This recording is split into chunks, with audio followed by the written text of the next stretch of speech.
Hi, it's your coach Joe Lucas, and welcome to this episode of the Magellan Network Show. Hey, hope August is off to a great start for you. With everything going on, remember, make sure you get some downtime, some renewal time, even if it's a bit of a staycation type environment. All of us need to step away from the game to recharge the batteries from time to time. So we want to make sure that we do that. And August is a great month for that. Many of my clients actually have a little bit of a sabbatical where they really won't do reviews. Of course, we'll see prospects. We may work on some projects, but it's pretty much a downshift. And really just kind of what I call priming the meeting pump for September, October, November. But that is not the topic of today's episode. Today's episode is everybody's favorite topic, failure. So let me explain why advisors need to embrace failure. Because what I have found in my career is that most advisors, they go out of their way not to experience failure slash pain, right? The problem is it will hold you back from taking action, right? And let's talk about this how it starts. Now we as human beings have this it's kind of hardwired, right? Fight or flight, right? And so failure is flight. And what you want to so what we try to do is basically avoid situations where we could feel pain, where we could fail, right? And that's our initial response. And so how it manifests in our game, and I want you to think about it from I don't care your first day in this business to actually right now. And think about following up on prospects, following up on recommendations to clients, reaching out to centers of influence, right? I mean, all those are steeped in failure. There's always at some levels, probably a higher probability of failure than success. And think about it. What strategies do you deploy to get away from that, right? You'll find reasons why not to make a phone call, right? You'll get busy doing other things. Oh, I forgot. I'll do it tomorrow. And all those really are conscious and subconscious strategies that that you deploy to protect yourself. Period. So let me ask you a question. This is a question I ask a lot of my coaching clients. I go, what? Tell me about the results in your business and in your personal life and in actually all areas. If you can never worry about failure again, if failure really became, for the most part, again, there are things we don't want to feel, right? Like, we don't want to fail so much we're going to lose our home or put our families on the street or something like that. But in our game, we're really talking more about getting what I call emotionally wounded. Our ego gets dinged, right? Somebody says no, or let me think about it. That's probably not going to put you on the street. At least I hope not. Um, but it hurts, right? And so we don't like that. So failure is part of the recipe of success. And this is what a lot of advisors don't get. When we talk about it, it makes total sense, but the problem is we don't talk about it enough. And what I've always found is the way this game is played. I don't care if it's the first year in your game or you're a 35-year veteran, right, or grizzled veteran, as some people like to say, right. Basically, it's the same, which is you got to fail your way to your goals. Period. I don't care, and I can take any KPI, any OKR that you want to discuss. From okay, referral conversations. How often do you fail? 90% of the time, right? Even if you get a referral from somebody, are you successful 100% of the time? No, you're not. You may be 70, 80% successful, right? If you think about it, newsletters, right? So let's say you do an e-newsletter. What percentage of them get opened? What percentage of them get clicked? You fail predominantly most of the time there, right? Your social media. Does every person who sees every post that you've ever put like it? No. You fail probably 99.5% of the time there in getting a result. So when you start looking at it from that perspective, the question then becomes, well, how does one understand failure consciously? Again, most human beings operate in a subconscious pattern, and it's like just like an auto response, right? Period. So I think number one is have a conversation with yourself every day about failing. I do that. I talk to my clients about that as part of our conversations, which is, look, man, we got to fail every day. So if we're going to have 3 to 5 introductory conversations, right? We're going to remind clients we're open for business. Are we going to get a name every time? No. In fact, we're probably going to go days without one. And my experience are, if you ask 10 clients to keep you in mind, or if you know someone, at least minimum 9 of them are not going to have anybody for you, and probably more like 9.5. However, if you did that every week, think about this. You did 10 to 15 introductory conversations a week and sourced one name every week. Now, you would fail 95% of the time, but you sourced a name. And then I said to you, well, if you source one name a week for the year, let's keep math simple here, 50 names, right? Half of which will not be qualified economically, right? Not going to have minimums, do-it-yourselfer, has a great relationship with an advisor, is not willing to have a conversation about. So let's say half of them are just off the board, right? So that's going to leave me 25. Okay, 25. So I failed 95% of the time. Now I'm going to fail 50% of the time because half of them are not going to be qualified. Now I'm left with 25. And if I said to you, I'm going to put 25 people in the room who are your target market. You come endorsed from someone they trust. They have a need. They're economically and emotionally qualified. So and what I'm really saying is just don't screw this up, right? And I said, what would your success rate be in establishing a new relationship with those 25? Nobody's going to say under 80%. In fact, maybe you're going to say 90, 95, 100%, right? And so let's just keep the math simple and say you're successful 20 out of 25 times. That's 20 new relationships every year. For most of you, if I said that I'm going to bring you 20, again, remember, qualified, profitable, right? We just went all through that. 20 new relationships every year. All I need from you, and here's my deal. Pay me $100,000 a year. I'll get you 20 people to say yes to you every year. 5,000 a name. Yen? Many of you would jump at that in a heartbeat. But the reality is your own math is so much more powerful. But look at where we started. Those 20 names started with what? Right? 50 names. And those 50 names started with what? How many conversations a week? 30, 15, 12, failing 90 to 95% of the time, right? Think about that. So if you failed every day in your referral strategy, you say, look, every morning you get up and say to yourself, hey, you know what? I'm going to fail today. And I'm going to fail by, I'm going to make sure that I remind 3 clients or 5 clients today, 3 to 5. That's kind of our game inside of Magellan Network. That, hey, we're going to go do that. And we're going to go fail 3 to 5 times a day. And that's our goal. Fail, fail, fail, right? Guess what? You're going to be wildly successful. Now, let's take that game on another side. And most of you would love to have great relationships with other professionals, COIs, centers of influence, right? CPAs, attorneys, business coaches, executive coaches, life coaches. There's a whole episode on that. We're not going to dive into that here, but let's play the game. So if I said to you that probably to establish a relationship with a COI, my experience is it's still a numbers game, and it's a repeatable numbers game. So let's just say, hey, every day we're going to reach out to 2 COIs every day. That's just part of our game, right? 2. We'll do electronically, email, LinkedIn, whatever. And all we're going to do is look for a conversation, introductory conversation. Hey, we share some clients together, so on and so forth.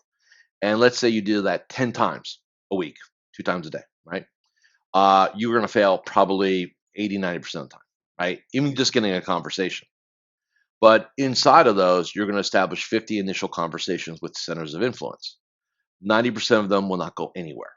They'll just die on the vine, not a good fit. They're just being courteous, whatever. But out of the 50, there are let's say 4 or 5 of them who there's something there. We can maybe see establishing some sort of relationship. What did we just do? We failed our way there. 10 times a week, right? We're going to fail 80, 90% of the time. Then inside of those conversations, right, we're going to fail 90% of the time. That's going to leave us with our 4 or 5, right? But most human beings worry about the fail part. And let's talk about what this really is. And I'm using these examples because I think everybody relates to this, right? If you think about it, what you really are looking to avoid is the no. Or it's not even a no, it's ghosting, right? They just don't answer you back, right? Or let me think about it, or I don't know anybody right now, right? Or whatever. And like we think, man, that's like devastating. That's not. It's not close. You want emotional pain? There are plenty of people experience that every day, and this is not even the same universe, right? This is just about you and your ego. Period. Right? Now, why is that the case? Because you've not really indoctrinated yourself. You've not gone ahead and toughened up mentally and emotionally to go play this game. And what's interesting in my observations is that when I have a client who I get them over this hump, right, and that's why I call it a hump, it transforms their business because instead of waking up in the morning trying not to fail, we go into the game looking to fail because we know inside of those failures there are going to be those successes. And you just have to make the stakes high enough. And here's what I mean by that. I sometimes do this, and some of you may take issue with this. Some of you may be offended by this, and that's okay. I'm going to tell my story anyway. So, one of the things that human beings do when they evaluate whether to do something or not do something is consequences, right? So, what's a consequence for taking action? What's a consequence for not taking action, right? So, do or don't, right? And what I've always found, and I'm sure you have experiences in your own life where the stakes were high enough. Maybe there was something physically, health wise, economically, where you just had to kind of screw it and go make things happen, right? You had to just ignore the failure, the pain, the uncomfortableness, whatever it was, right? Maybe it was because you wanted to run a marathon, whatever it was, right? And you push through it. Why? Because in your mind you made the stakes high enough. In other words, it was going to be more painful not to go for it than to go for it, right? So here's the example that I use. When I've got somebody who's what I call in a bad loop, okay?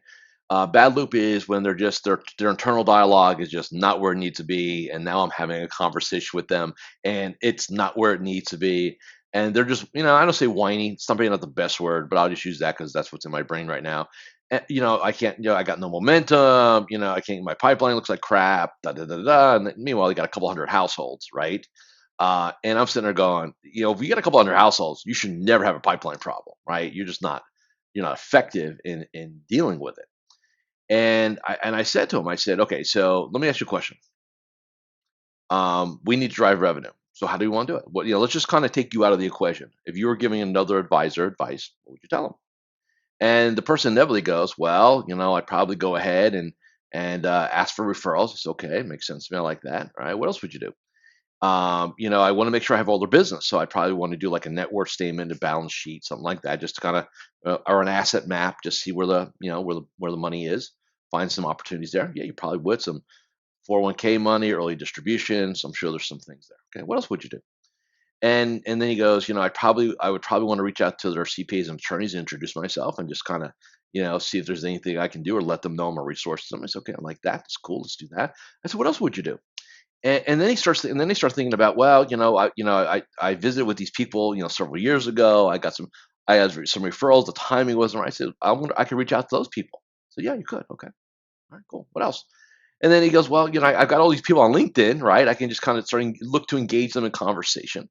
I said, yeah, you could do that too. Okay, all right, I'm with you on that. All right. And I said, okay, so I'm on board. Now here's my question. You came up with these for yourself. How come you're not doing them? How come you everything you just laid out there, how come you're not doing that? How come you're not playing that game every day? You know what the answer is? There is no answer. There's silence, right? There's one of those kind of trying to formulate because I also got rational, right? And I said, here's the problem.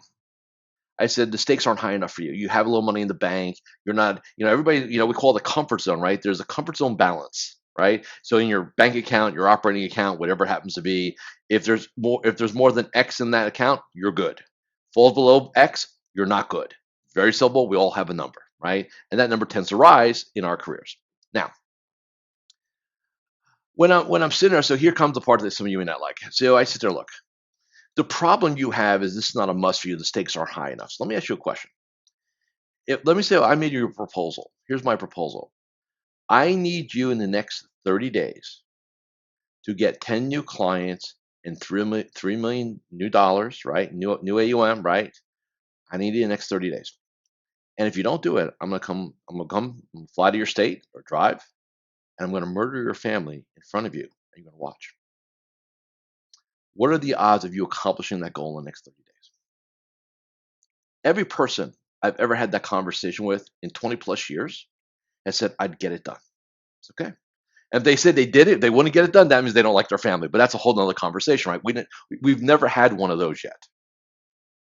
So the point I'm making is that you just have to make it more important. See, right now, your issue of being uncomfortable, being rejected, failing is what's holding. This. I'm worried about skinning my knees, right? So therefore, I won't learn how to ride the bike, right? I'm worried about getting wet, so I'm not going to learn how to swim, right? I'm worried about a little rejection and failure, so therefore I won't be super successful. And I'll live in lack. I'll live in scarcity. I'll live in survival mode because of a little ego drive here. And then, and it's funny, man, a lot of people make this stuff. Joe, and I'm just talking about introductions. Well, Joe, real professionals don't ask for referrals and introductions. That's a bunch of BS. The people that tell you that are telling you that because that's what you want to hear, right? Oh, it's legit, Joe. I went to the seminar and this dude said, da, da, da, da, da. I said, look, man, good for him or her. That's not the way my game gets played. And I've got clients that drive 50, 60, 70 names a year. That's their biz dev, period. That's optimization, some COI game. We're not out there networking, pounding the pavement, doing seminars, just throwing all the social media stuff against the wall and clogging everything up and under some false busyness. We're playing a real game. And that's what you've got to decide for yourself. So you see, failure is a beautiful thing in our game because it's not like we're jumping out of airplanes. And if we fail at that, like the parachute fails, well, that's a finite situation, right? You're pancaked. There's no coming back from that typically. Here, you get to do it all over again the next day. If you have an absolute crap day, you're beat like a puppy, right? And I know it's a bad metaphor. Everybody said no to you. You got rejected. It was just shit, crap day. You have another day to do it all over again. Another day to reestablish. It's like your sports team. Hey, we got blown out this game. We got blown out today. We got our asses handed to us. Okay. Next game's tomorrow. Clean sheet of paper to go after something. I hope this makes sense. My work in advisors, I do, look, there's plenty of practice management people and some of them are really, really great. There's marketing coaches. Some of them are really, really great. I know many of them. I refer many of them to my clients, even the practice management people. But this is my sweet spot. See, you can go and stroke all the checks you want, right? I'm going to go get the marketing system, right? I'm going to go ahead and I'm going to get a practice management person in. They're going to do my CRM, my segmentation, cross the check, right? But if you're waking up every day and you're not playing your game as leader, as CEO, as professional, because you're afraid of failure, those things will kind of help things a little bit. It's like putting a fresh coat of paint on an outside of the building while the boards are rotting. Yeah, it kind of looks good. It was pretty simple, but that's not the work. You know what the work is? You got to pull those boards off. You got to make sure nothing else is rotted inside. You got to put new boards back up, right? Then you can put the paint on them, and then it's going to look magnificent. Stop painting over your rotting boards. Replace them. That is my message for today. And if any of this made sense to you, come check me out 14 days inside of Magellan Network, MagellanNetwork.net. 14-day trial where I will bring this game to you each and every morning. Thank you for listening. Thank you for watching this episode of the Magellan Network Show. So there you have it. If you really enjoyed watching this episode, go ahead and subscribe to the Magellan Network Show with Coach Joe here on YouTube. And remember, I'm always here to help you become a better entrepreneur, business owner, and financial advisor. With that, I'll see you next time on the Magellan Network Show with me, Coach Joe. Take care and goodbye.